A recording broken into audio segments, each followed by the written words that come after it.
कैसे डीमार्ट ने अपने कॉम्पिटिटर सुपर स्टोर जैसे कि बिग बाजार, जियो मार्ट, स्टार बाजार, big basket, Reliance fresh, metro का धंधा बंद कर रहा है।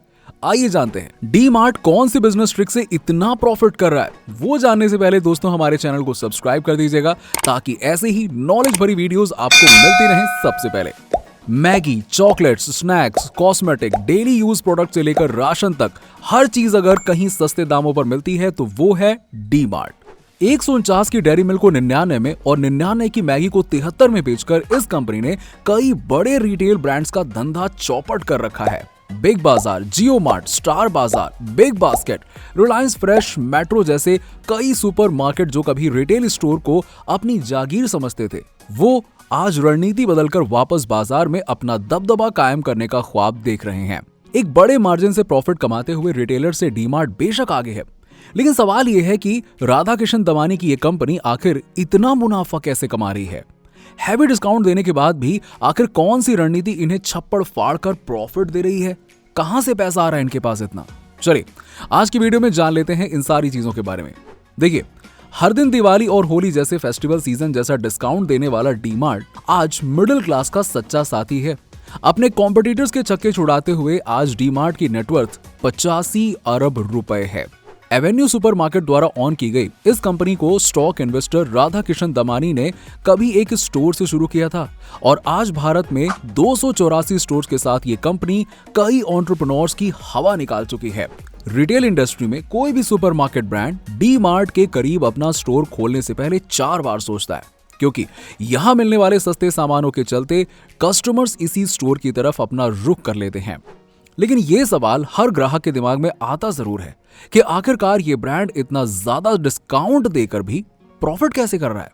जहां डिस्काउंट देने से ज्यादातर कंपनियों को नुकसान उठाना पड़ता है, वहीं डीमार्ट की गाड़ी तरक्की की पटरी पर कैसे दौड़ रही है। अब बात यह है कि डीमार्ट के सक्सेस की कहानी राधाकिशन दमानी का अनुभव और बिजनेस स्ट्रैटेजी से जुड़ी हुई है। 61 साल के राधाकृष्ण दमानी ने स्टॉक मार्केट में अच्छी सी पकड़ बनाने के बाद अपने एंटरप्रेन्योर बनने की कहानी शुरू की थी।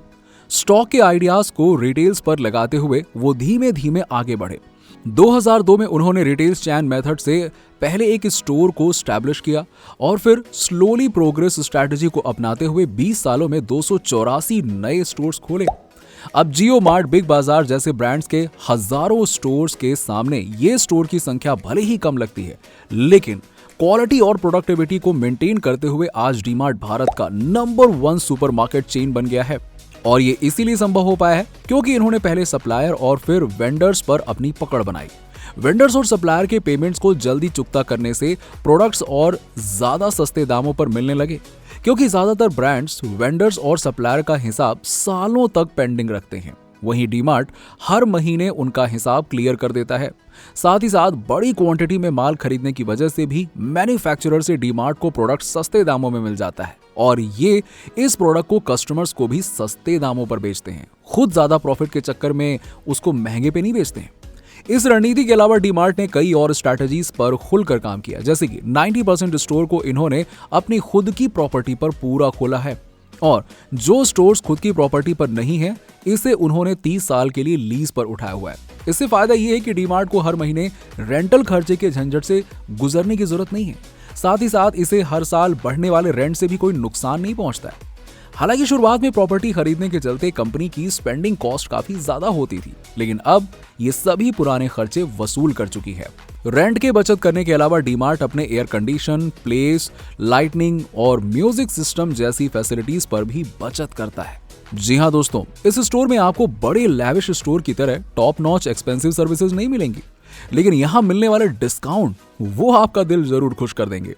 डीमार्ट की सफलता के पीछे का कारण ये भी है कि राधाकिशन दमानी ने कंज्यूमर के बिहेवियर को काफी करीब से ऑब्जर्व किया है। एक वक्त था जब अमेरिका में वो वॉलमार्ट के स्टोर पर जाकर लोगों की इच्छा, उनकी चॉइसेस और उनके माइंडसेट को पढ़ने की कोशिश करते थे। इससे उन्हें ये समझ में आया कि मिडिल क्लास के लोग किन चीजों को खरीदने में दिलचस्पी रखते हैं और वॉलमार्ट के ऑपरेशंस कैसे काम करते हैं। बस इसी सक्सेस मॉडल को भारतीय बाजार पर लागू भी किया। उन्होंने फूड, अपीयरेंस और डेली यूज प्रोडक्ट्स को अपने स्टोर की प्रायोरिटी में रखा, जबकि उन्होंने ऐसे आइटम्स को अपने स्टोर का हिस्सा नहीं बनाया जिन्हें मिडिल क्लास लोग खरीदने से कतराते रहे। और अब डेली यूज के प्रोडक्ट्स को बिजनेस चलाने का एक ये भी फायदा है कि इसके लिए ना तो एडवर्टाइजिंग और मार्केटिंग पर ज्यादा पैसे खर्चे करने की जरूरत है और ना ही ज्यादा स्टाफ की जरूरत है। ऐसे में एक भारी खर्च को बचाकर डीमार्ट इसे डिस्काउंट देने के लिए इस्तेमाल करता है और कॉन्सेप्ट ये वाला लंबे समय से काम कर रहा है। अपने कस्टमर्स के भारी डिस्काउंट को बरकरार रखने के लिए डीमार्ट ने बाकी कई फीचर्स को सीमित किया है, क्योंकि इनका मकसद सबसे कम कीमत में लोगों की जरूरतों को पूरा करना है। इसके लिए डीमार्ट ने कुछ प्रोडक्ट्स को खुद ही ऑन कर लिया है, जी हाँ, और इन्हें मिनी मैक्स डी होम जैसे नाम से स्टोर पर रखा हुआ है। अब आपको बता दें कि ऐसे प्रोडक्ट्स की मैन्युफैक्चरिंग भी खुद डीमार्ट करता है और इसीलिए स्टोर पर इनकी कीमत काफी कम है। इससे एक बात तो साफ हो जाती है कि राधाकृष्ण दमानी ने अपने स्टोर पर वॉलमार्ट के विजन से रिकॉर्ड तोड़ कमाई की है। पहले इनका नाम केवल लेजेंडरी स्टॉकर्स में गिना जाता था, लेकिन अब इनकी गिनती देश के बड़े एंटरप्रेन्योर्स में होती है। अप्रॉक्स 2000 करोड़ डॉलर की नेटवर्थ के साथ राधाकृष्ण दमानी ने डीमार्ट के जरिए लोगों का प्यार और भरोसा भी कमाया है। तभी तो एक स्टोर से शुरू होने वाला ये ब्रांड आज 284 से भी ज्यादा स्टोर्स ऑन करता है और ये इनकी सफलता का ही सबूत है कि फाइनेंशियल ईयर 2014-15 में ही करोड़ों के मुनाफे के साथ इस कंपनी ने कई रिटेल सुपरमार्केट को धूल चटा दी और 2022 में कंपनी की प्रॉफिट जो है वो 1492 करोड़ रुपए से ज्यादा है। जल्द ही वो दिन दूर नहीं कि जब ये ब्रांड 2 ट्रिलियंस की कंपनी बन सकता है और ऐसे ही इनकी सक्सेस की छलांग कई रिटेल ब्रांड का दम तोड़ सकती है।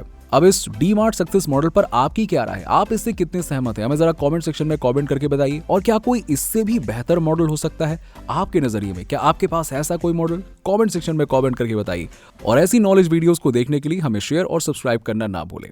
Thank you.